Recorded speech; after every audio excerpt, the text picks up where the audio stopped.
घर में ऐसा बालक एक जरूर होगा। जब माँ बोलेगी मुझे चाय बना कर दो, तो एक बोलेगा हाँ हाँ मैं बना कर देता हूँ, मुझे बहुत बढ़िया बनाने आती है। तो वो बढ़िया सी चाय बना कर दे देगा। अगले दिन जब बात आए माँ को चाय पीनी है, तो माँ उसे ही खोजेगी जिसने कल बना कर दी थी। दूसरे वाले से नहीं कहेगी कि तुम मुझे बना के दो। कहने का क्या मतलब कि जितने गुणों को व्यक्त करोगे सभा में उतने ही फंसोगे। इसलिए जितना हो सके शांत होकर, चुप होकर अपने जीवन को साधारणतया जियो। बल के साथ दया।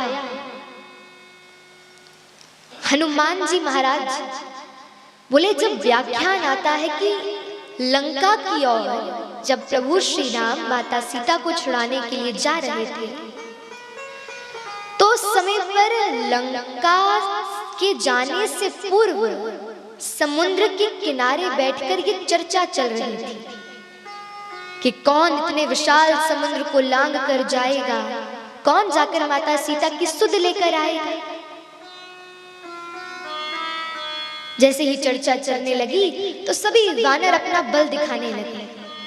अरे हम में इतना बल है, हम ये वृक्ष को उखाड़ देते हैं, हम इसे पटक देते हैं, इस पत्थर को दूर फेंक देते हैं।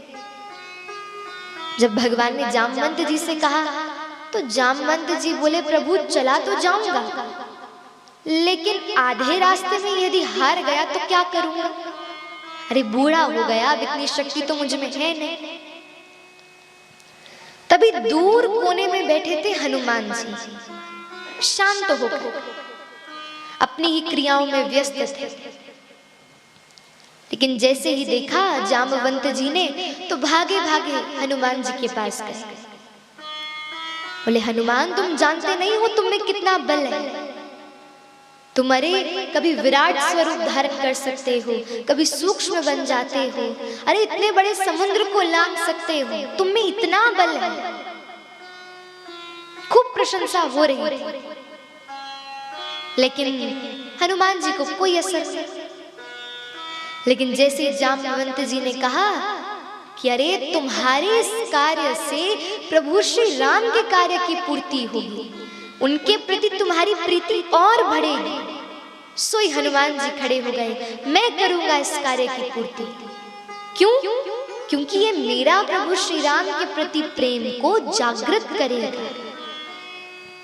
उस क्षण हनुमान जी उठे और लंका को पार कर चले गए, माता सीता की सुध ले आए।